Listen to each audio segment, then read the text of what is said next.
Okay, welcome back, everybody. First thing, I want to apologize for being a day or two late getting this lecture posted. This chapter is a little more of a simple chapter. That is, if you're up to par to the content that we've covered thus far in the course. I feel like a lot of the stuff in this chapter is a repeat to a lot of the stuff we've already seen. This chapter is chapter 9. It's advanced topics for state and local governments, and it deals with like special purpose entities, special purpose tax assessments, and some stuff with pensions and with leases. So just some advanced topics, just special topics really for state and local governments that we're going to be covering. It won't be too long of a lecture. We're going to get through the slides fairly quick. I will flash back to a couple images from the chapter that I find important and really relevant to what we're covering. We'll get into that chapter here in a second. Before I get started on that, I just want to make sure everyone is staying up to date with where we're at. Let's scroll down here and see where we're at. And I know we're kind of at a lag right now. With this stuff being posted, but we're still right on time after this lecture gets posted today. So today is April 9th, so we are in this week right here. So just want to remind everyone that Sunday, these chapter 9 connect assignments will be due. Sunday, 11:59 p.m. Same schedule as always, so nothing new here. Everyone should be familiar with this schedule. So those connect assignments for chapter 9, make sure those are in this Sunday, 11:59 p.m. So this week, wrapping up chapter 9 and starting chapter 10. So pretty much right on track. So like I said, we'll get into chapter 9 today. Wrap that up, get those assignments in for Connect on Sunday. And also want to point out as well, remember the project, the Comprehensive Annual Financial Report, the 5-page summary about that report. And it's this link here will take you right to the project, which is going to be the Comprehensive Annual Financial Report for the City of Detroit. You'll see it. I just want you to just write through, just glance through it once again, and just give me some details about the paper, 5 pages in length. And once again, this link right here describes the details for the project more in depth. So once again, this project is going to be due, I think, project's going to be due the week before the final exam. So I'll go ahead and get that assignment tab put up as well later in the week, so that if anyone's working ahead and actually wants to go ahead and turn it in, then they can do so. So I'll be doing that as well. So be on the lookout for that as well. Okay, so here's the week we're in, chapter 9. Let's go ahead and get into chapter 9. So chapter 9 is advanced topics for state and local governments. Let's look at what our learning objectives are going to be for this chapter. First, we're going to describe characteristics of special purpose entities and identify the required financial statements of varying types of entities. These special purpose entities, the SPEs, and variable purpose entities, variable interest entities, stuff of this sort is nothing different than what you've seen in your for-profit sector. It's just concerning the state and local government. So it's still the same kind of the overall same concepts that you're used to seeing in that of your intermediate course. We want to understand the purpose of special assessment taxes and identify the appropriate funds for the recording and reporting of special assessment activities. So once again, these special assessment taxes, we're going to get into them deeper, obviously, later in this chapter, covering in these slides. But just for now, just know these are just special assessments, and it's only relevant to certain taxpayers, the ones that are actually going to get a direct benefit from these special assessment taxes. So we'll get into those later. We want to apply accounting principles for lease transactions. Once again, leases, you should be kind of familiar with these leases from your intermediate class. I know that's one of the topics covered in intermediate. So you should have an understanding there, but they are a little different under GASB as opposed to FASB. So there's some changes there, but overall, just still concerning a lease. Then we want to apply employer reporting principles for pension and other post-employment benefits. We kind of touched on these employer reporting principles a little bit in the previous chapter. In this chapter, we'll be diving a little more deep into this topic and seeing what that's about. So these are our learning objectives. So let's go ahead and just jump right into them and just start off with our special purpose entities. So first off, a general purpose government is going to include your states, your counties, your cities, your towns, and even your villages. So just different sizes, obviously, with the states being your largest and your villages being the smallest. So those are just your general purpose governments. I think everyone's pretty familiar with those by this point in this course. Your special purpose entities is going to include things such as your fire protection districts, your park districts, your public colleges, and public authorities. So stuff of that sort, like your fire protection, think of your fire protection districts, park districts, you have your different park districts, stuff of that sort. So something that's special purpose, like it actually has a special purpose instead of just a general purpose, right? Because we know general purpose government, states can be involved in a lot of different activities, right? Just general activities, whereas these special purpose entities like the fire protection districts is only going to service the fire protection, right? So it's for a special purpose. A special purpose entity may be a component unit of a general purpose government. Recall what a component unit is and what the terms are, or what the stipulations are by GASB when a government should include a component unit within their financial statements. Remember, there's some rules as far as being able to derive benefits from the assets, be able to appoint the board members and have control over it, stuff of that sort. So that's what we're talking about with these component units. As far as whether they should be accounted for. So just know that these special purpose entities could be a component unit of a general purpose government. So for example, the state government could have a park district, one of the park districts as one of their component units. So therefore they would include that relative park district within their financial data for that reporting government. Some reporting for special purpose entities. If the entity is engaged in governmental and business type activities, we're going to use General GASB 34 reporting model. This model was covered in chapters 3 through 8. You're also going to report both fund basis and government-wide financial statements. So holds true to what we've been doing in this course throughout the whole entire semester here. So if the entity is engaged in both governmental and business type activities, General GASB 34 reporting model, both fund basis and government-wide financial statements. If the entity is engaged in multiple governmental activities, then once again you're going to use General GASB 34 model.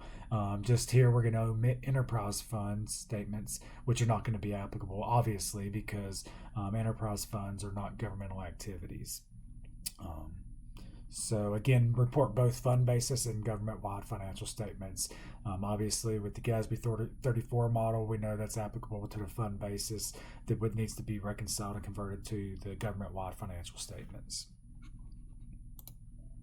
Now, if the entity is engaged in a single governmental activity, so only just one governmental activity is being undertaken by the special purpose entity, then they can prepare governmental fund, government-wide statements, and the reconciliation effects all on one combined statement.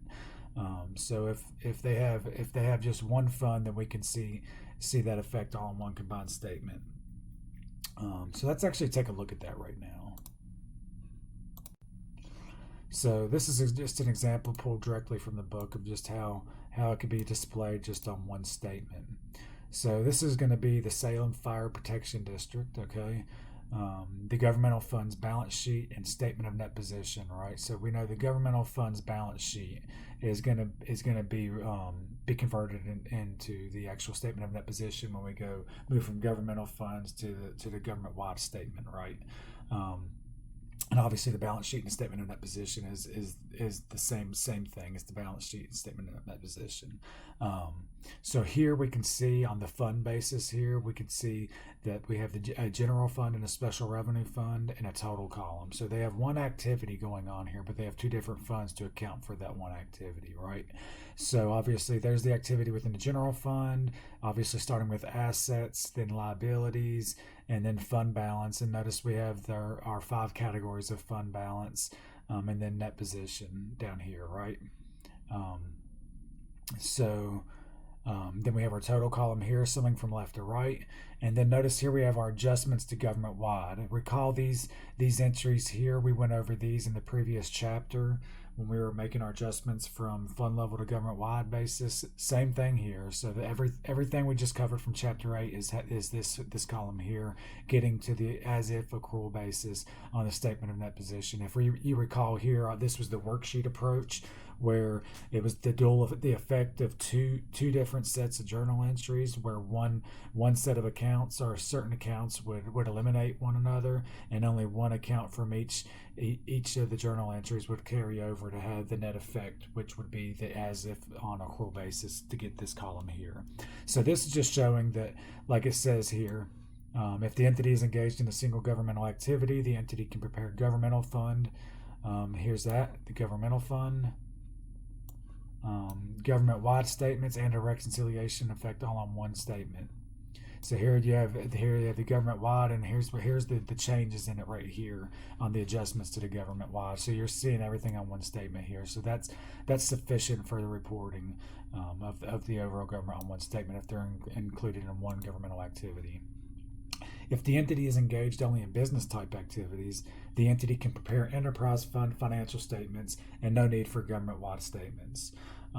If you recall here, the enterprise funds actually operate on the full-blown accrual basis of accounting on the economic resource measurement focus, which is the exact same thing as the government-wide statements, the way they operate on their full-blown accrual basis. So therefore, there's no need for conversion or any reconciliation. So it's just you can just prepare the enterprise fund financial statements, and that's good for that. If the entity is engaged only in fiduciary type activities, the entity can prepare fiduciary fund financial statements and no need for government-wide. Once again, recall, if we have fiduciary funds, there's 4 of them, that when we prepare government-wide statements, we omit those because we are just merely holding that in the fiduciary capacity or as a third-party trustee. So it's not our money, so it would distort the overall picture of the financial data of that government if we would include that fiduciary type activity. So nothing changes here for special purpose entities. If they're engaged only in fiduciary type activities, only prepare fiduciary fund financial statements, no need for government-wide. And once again, if you recall on the business type activities one, how we do not need to change any do not need to reconcile anything or change from the modified accrual to accrual. If you recall from the previous chapter, in chapter 8, for the enterprise funds, from going from the fund basis statements to the government-wide basis statements, we just moved the column from the business-like activities from the enterprise fund, and that just created the business-like activities in the government-wide statement. So just to recall from the previous chapter, we've seen this before. And once again, the example we just went over with the single governmental activity, everything's on one statement. This is just the notes version of what I just showed you. So this picture here is going to be the same as this picture here that we just went over. So you can see here, total governmental funds, general fund, capital projects fund. So total governmental funds, same thing we've seen here, assets, liabilities, fund balance, net position. So we can see here with the governmental funds that the fund balances is relative to the governmental funds, and the net position, is relative to that of the government-wide. So we have the adjustments to government-wide, which we did on the worksheet approach for both the governmental funds and internal service funds, if you recall, because those are reported as governmental type activities on the government-wide statements more often than not. And then we have the statement of net position, which is the as if we change. So same thing, working from left to right. And like I said, this part here, the worksheet approach, is what we covered in the previous chapter. So if you're still struggling with the previous chapter, you need to go back and make sure that you have a pretty good grasp on that. Watch the lectures again and keep working, because like I said, if you're good on that, then this chapter's pretty straightforward right now if you're solid from the beginning on. This next slide here is just same thing. It's just showing you here, once again, total governmental funds, adjustments to government-wide, statement of net position. This is just if they have one type of governmental activity going on, remember, they can report it on one statement. And once again, these are the adjustments to convert to the accrual basis. so they can report this one sheet here. Let me go ahead and just pull this other one up. Based off of this example from the Salem Fire Protection District with the General Fund and Special Revenue Fund. So this is for the statement of net position in the governmental fund balance sheet. Let's look here just a second and just see that they also have the accompanying statement of revenues, expenditures, and changes in fund balance, as well as the conversion to the statement of activities for the government-wide display of their financial statements.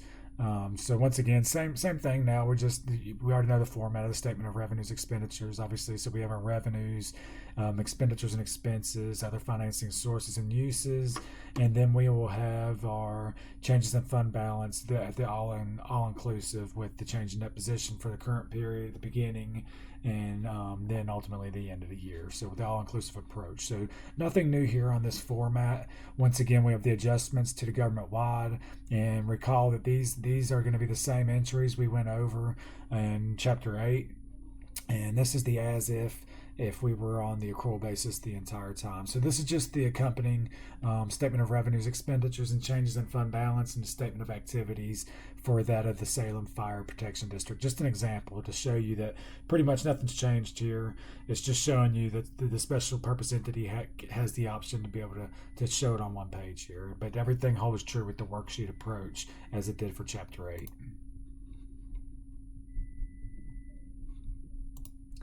Okay, special purpose entity, adjustments for the government-wide column.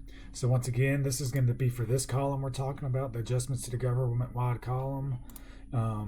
Notice as we run through these to kind of recall the changes we made in the last chapter. We want to eliminate interfund balances. We did that in the last chapter. Recording capital assets. That's one of the main things we also did in the last chapter. Recording long-term debt. Eliminating expenditures for capital items and debt principal, recording depreciation expense, accruals, including interest. Everything right here is verbatim the same process that we did in Chapter 8 through those worksheet approaches. So I'm not gonna just go through and just re-record the same thing that I just did for last week's lecture. Once again, if you're having issues with this process, go back and watch these videos or reach out to me. I'll be more than happy to work with you one-on-one to try to help you through the process if you're having an issue with it. But the adjustments for the government-wide column, this is what they include for the special purpose entity. And once again, these are going to be entered into this column here to take you from total governmental funds to the statement of net position. And once again, these items have already been covered in the previous chapter. Now let's move on to special assessments. These special assessments are very similar to property tax assessments, but once again, they're only limited to taxpayers that receive the direct benefits of those special assessments. Citizens in a limited area can even vote or petition the government to provide a service or capital project, and then the government may then assess taxes for these benefits. So we have two different types of special assessments. We have a service type and a construction type. A good example of a service type is, say we have a downtown merchant, say maybe a downtown jewelry store operates until 10 o'clock in the evening or 10 o'clock p.m.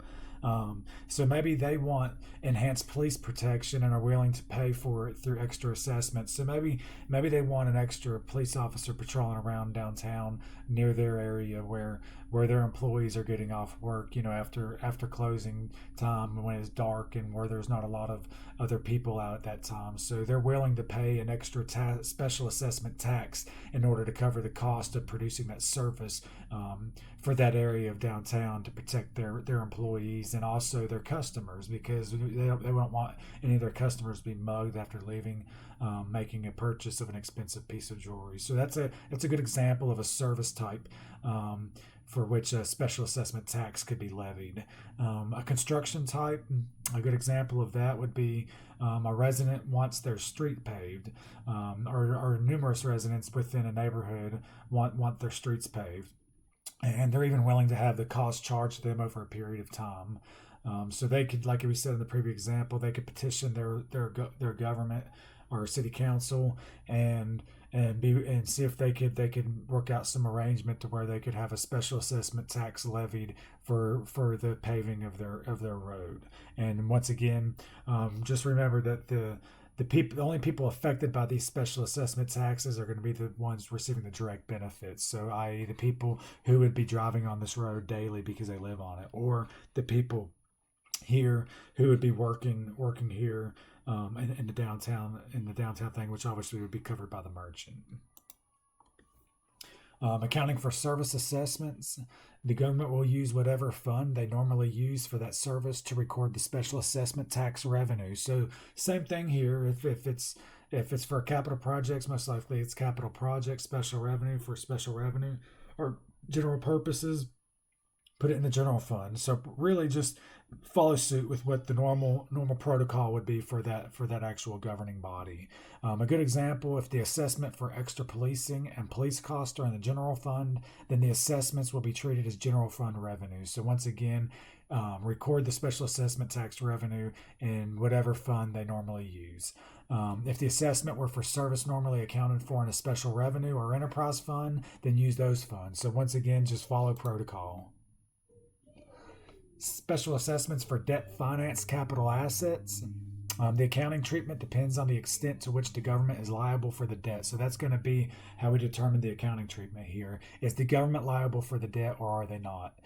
So the different types of this right here are: the government is primarily or secondarily liable to pay off the special assessment construction loan, and that is only in the event that the taxpayer revenues are insufficient to cover the debt. The government is not liable either legally or by choice, even if the event that the taxpayer payments are insufficient to pay the debt off. So once again, the accounting treatment is going to depend on the extent to which the government is liable for the debt. Remember, they can be primarily or secondarily liable to pay if the debt cannot be covered by the taxes, and the other side of that is they cannot be liable legally or by choice. So construction special assessment issues. Let's just say first the government is liable for the debt. So if the government's going to be liable for the debt, then we're going to record construction and capital project fund as usual. And recall back to when we had the illustrative example of how we record the construction and the capital project fund earlier in the semester. We want to record payment of debt, the special assessment tax collections, and the debt service fund as usual. So we'll be making those transfers and paying the principal and interest portions of those payments and the debt service fund as usual. We want to report the assets constructed in the special assessment debt and the government-wide statement of net position. So once again, same thing, make sure that these assets are in the government-wide statement of net position. And the effect is to treat the debt and related project as if it were undertaken by the government. So nothing changes here. So the same way we accounted for the debt and everything to build the capital project that we did previously in this semester, same thing holds true here. Follow the same exact format as that, or same framework as that, for if the government is liable for the debt on the special assessment issues. If the government is not liable for the debt, then no debt is reported in a government-wide statement of net position. Obviously, it's not going to be reported here because it's not an obligation of the government. So therefore, we do not need to include it because it would distort the overall financial position and performance of our government. Collections of special assessment taxes from the taxpayers and remittance to debt holders are going to be handled in a custodial fund. So in one of our four fiduciary funds, we're just going to merely account for money coming in and going out in the custodial fund. So it's obviously a lot easier to account for the special assessment debt if the government is not liable for it, because we're just throwing in a custodial fund. But remember, if the government is liable for the debt, then we're going to account for that as we normally would in a capital projects fund, with the debt service payments going through the debt service fund. Okay, so next let's get into some lease accounting for state and local governments. Short-term leases. This is any lease contract that has a maximum possible term of 12 months or less from the commencement of the lease. So short-term leases is anything less than 12 months, right? 12 months or less. Contracts that transfer ownership. This is going to be a lease contract that transfers ownership of the leased asset to the leasee by the end of the lease contract. So the contract is going to actually transfer the ownership at the end of the contract. Other leases, this could be any lease contract that does not necessarily transfer ownership and has a lease term longer than 12 months. So any lease period longer than 12 months, and it does not necessarily transfer ownership. So this is just anything over 12 months that necessarily does not transfer ownership is what falls on the other lease category. Look more at short-term leases here. Short-term leases are sometimes called operating leases and do not result in the recording of liabilities in either proprietary or governmental type funds. So once again, short-term leases are usually called operating leases, and we do not record a liability, right? So we don't need to worry about that here. The only thing that's going to concern us is the periodic payments, and this is usually done monthly for our rent payments, and we're going to simply charge it to expense or expenditure in the month due. So just as these payments come due, we're just gonna charge it as an expense or an expenditure in the month that it is due. So we do not record anything, no liability if it's less 12 months or less. Just an expense or an expenditure when payments are due.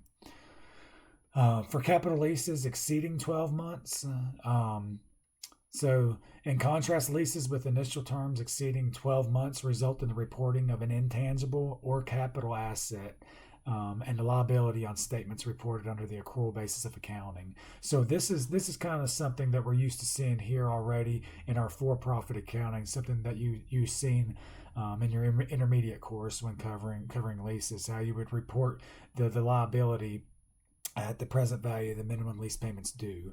Well, GASB requires that the lease obligation be recorded at the present value of the payments using the interest rate implied in the lease if known, or the lessee's incremental borrowing rate. Same thing holds true for FASB. If we want to do it at the interest rate implied in the lease if known, if we know that. If not, then it's the lessee's incremental borrowing rate.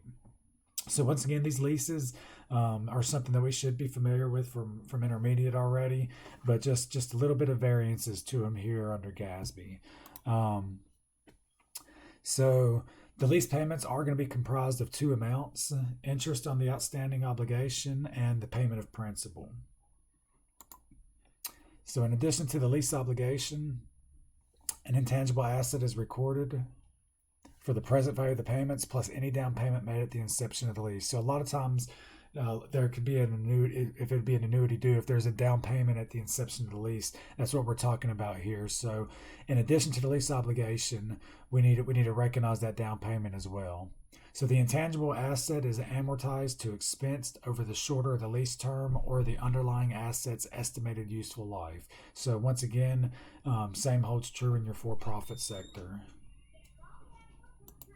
So at the inception of a capital lease, the present value of minimum lease payments is recorded by making a debit to capital expenditures for the amount that's going to be equal to the present value of the payments. And we want to credit other financing sources for lease proceeds, and also credit cash if it's required for the first rental payment. And once again, recall if the cash is required up front, then that needs to be capitalized as well, right? And included in that amount. Okay, because the general fund records events using the current financial resource measurement focus and does not recognize capital assets or long-term debt, the leased asset and lease liability will not appear in the general fund balance sheet. So it makes sense, right? Because we're only concerned with current financial resource measurement focus here. So this is the same as we've seen throughout the semester here. They should appear in the government-wide statement of net position in the same amounts recognized in the enterprise fund. So the worksheet entries are going to be similar to those in Chapter 8, and they're going to be necessary to convert capital expenditures to lease asset and lease proceeds to lease liabilities. So once again, going to be similar to the entries we've seen in Chapter 8. Okay, now let's look at the accrual-based statements for capital leases. At the inception of the lease, the present value of the lease payments is reported as an asset and a liability in the government-wide and proprietary fund statements. Now, over time, the leased asset's value in the government-wide statement of net position is going to be decreased by its accumulated depreciation. Over time, the liability is decreased by the amount of the principal retired through each lease payment. Now, the inception of the capital lease, the present value of the minimum lease payments, is going to be recorded by the following type of entry. And this is going to be, for example, in an enterprise fund. We want to debit the leased asset at the amount of the present value of the payments, credit obligation under capital lease, and then credit the cash if required for the first payment. So this is something that we should be used to seeing right now when recording a lease in that of your intermediate courses. So you just recall back to some of the stuff that you've seen there, because once you start reading over this stuff, should start coming back to you in terms of the leases. Debt service fund and lease payments. Either a debt service fund or the general fund may be used to record lease payments. Now, in governmental funds, both the payment of principal and payment of interest result in an expenditure.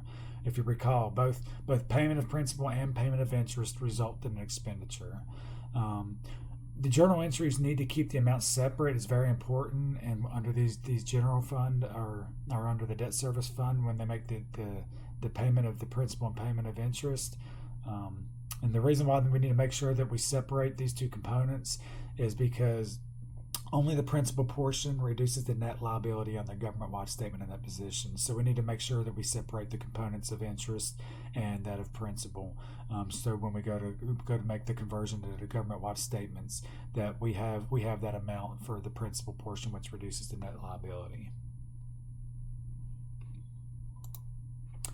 Okay, a little on pensions. They have two categories of reporting. If you recall, once again, from Chapter 7, we had a plan reporting and the employer reporting.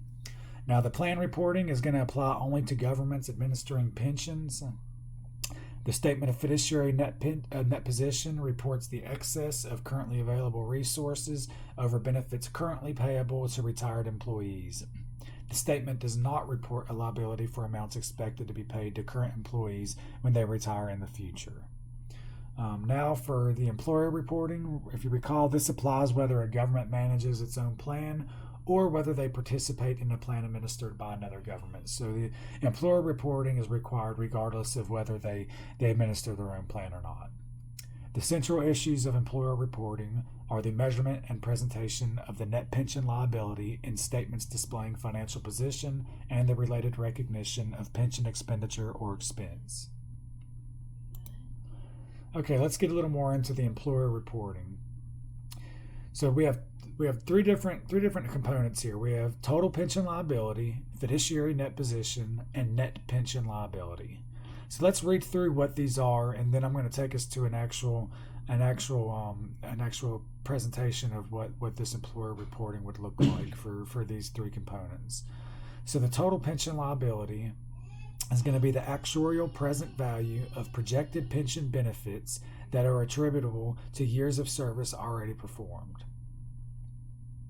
Fiduciary net position of the pension trust fund is the excess of these accumulated resources over benefits currently payable to retired employees. Then the net pension liability is going to be total pension liability minus fiduciary net position. So let's just take a look at one of these statements here just so we can get a visual of what we're talking about here. So let's look here. Example of county government. Schedule of changes in net pension liability for the years ended December 31st, 2020 and 2019. So we can see here the years of 2019, 2020.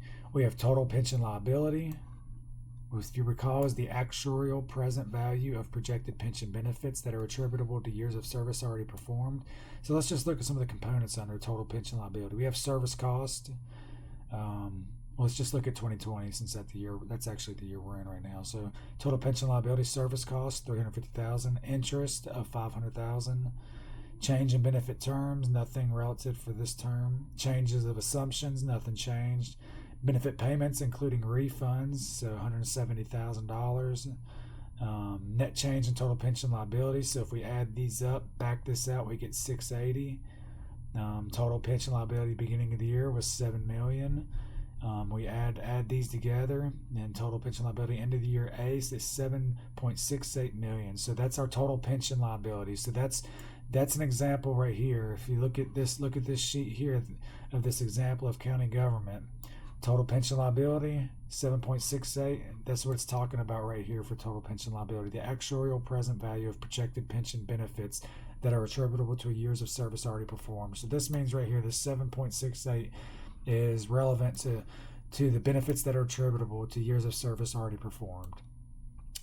Next here we can see plan assets, fiduciary net position. So right here, fiduciary net position, once again recall, is the excess of these accumulated resources over benefits currently payable to retired employees.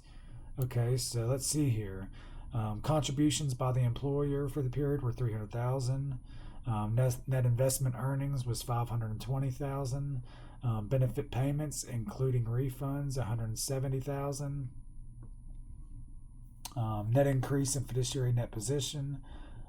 Let's see here. Add these together, back that out, get $650. Fiduciary net position beginning of the year and ending of the year. Obviously, you add them together. So there we go, and this is B.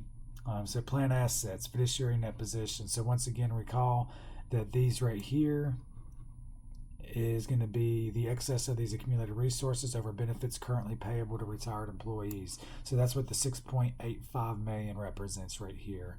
And then recall the net pension liability is going to be total pension liability, which is your top portion, the 7.68, minus the fiduciary net position right here, the plan assets, fiduciary net position of the 6.85, which leaves us the net pension liability of $830,000. And same thing holds true for 19, obviously just different amounts.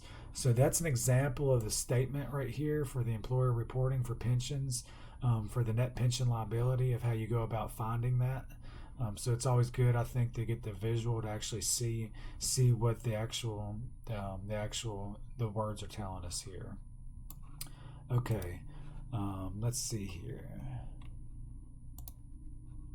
Financial statements prepared using the economic resource measurement focus and accrual basis of accounting must report a liability equal to the net pension liability. So once again, we just worked through that, how we find the net pension liability. So we need to report either an asset or liability based upon what the net pension liability is after we've calculated that.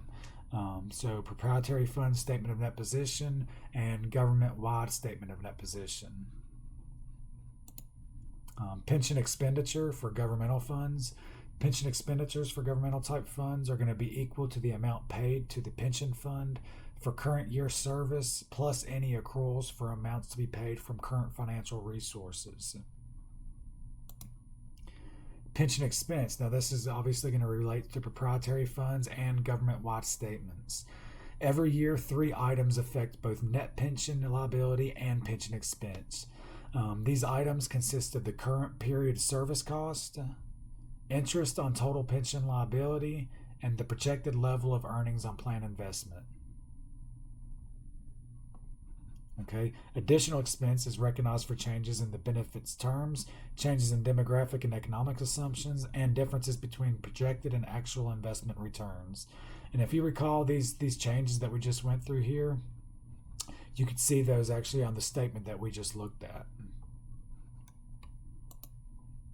Okay, what about the discount rate that's applicable to pensions?